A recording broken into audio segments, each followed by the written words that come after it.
we've got these little micro inverters cranked up. Shano's got 24 volt lithium set up in the back of his car, but he's dropped a cell, so we're fighting against the clock right now to get power into our batteries. Fortunately, we bought 2 extra solar panels with us. We got a couple of the micro inverters with us, so we've chucked a micro inverter into the top of Shane's rooftop tent, and we've got 2 extra panels here that we're going to use to try and push some power into the battery. So in the interest of getting the most possible, we'll give it the old spat calibration according to Andy, and see if we can maximise our power output. This is the fellows travelling with us, and there's his lithium battery pack. That cell at the end there has shit itself. So normally there'd be 5.5 kilowatts worth of storage in there, plenty of charging capacity. So what we've done is disconnected his MC4s and we popped in one of the micro inverters. So this is plugged into a power board on the other side, which is where the other micro inverter is plugged into, and it's going into our metered connection. And I'm aware I shouldn't have it that close to the gas bottle. Thanks for pointing it out. So yeah, that means you'll have to forgive the mess. We're currently camping out here. The AC coupled solar, 1200 watts there for a second. So if we go settings, PV inverters, no hang on, it's not that, is it? Devices. Oh, power, the sun's just disappeared on us, hasn't it? Of course, PV inverter.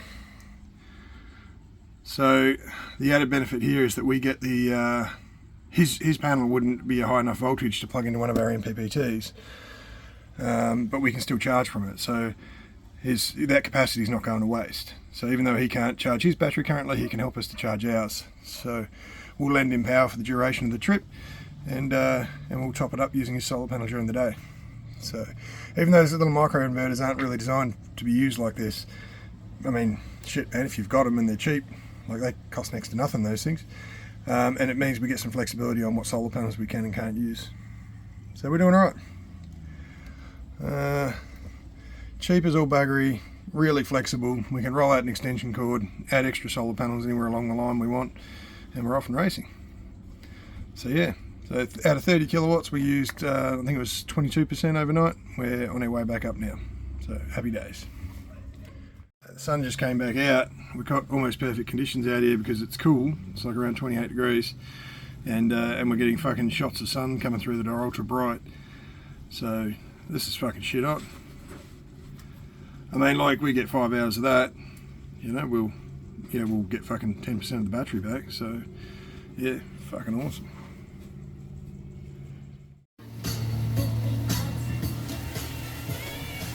Well, the day is over. Cooking dinner. We managed to squeeze in, we got to 91% with the AC coupled inverters, so the micro inverters.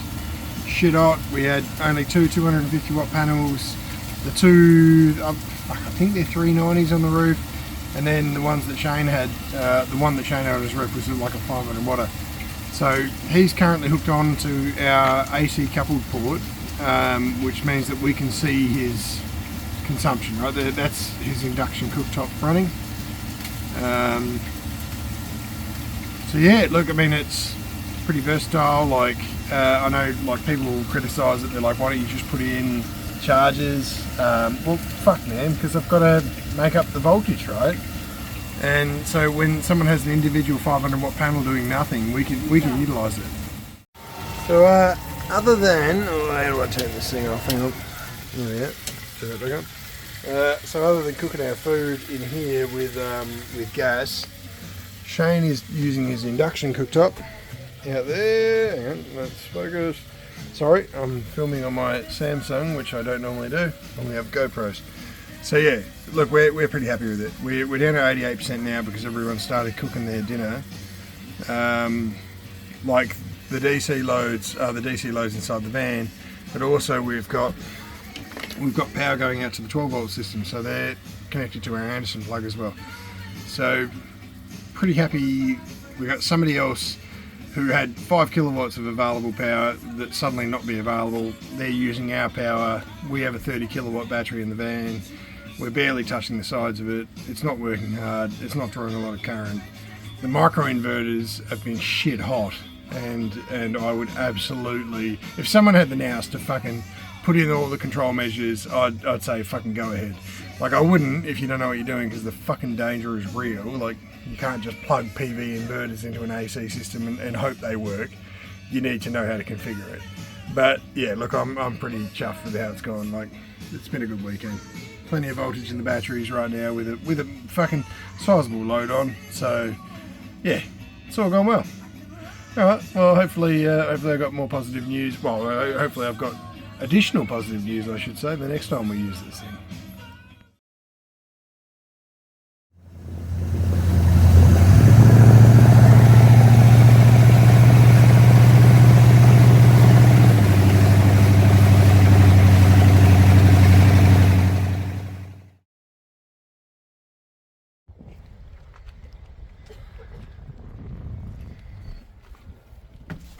Well, we're at the end of our trip.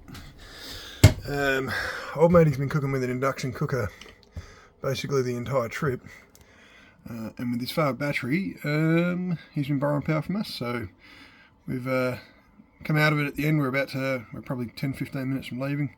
We're at 72% left in the battery, so not a bad outcome at all. Anyway, I suppose the next step is to install these micro inverters actually around the van, and put MC4 connectors in opportune places, so that when the sun moves from one end to the other, we can put the panels at the back, or we can move them to the front. Might test it with some other different panels, see how it goes.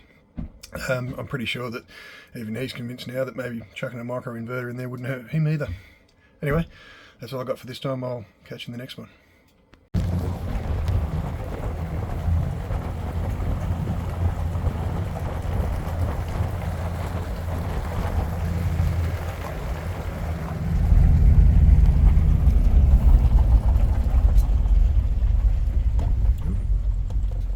When do they put speed bumps in? I knew.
We've pulled into Pinjarra on the way back. Grab a bite to eat from the diner. Pubs aren't open yet. What a shame. It's a fucking beautiful spot.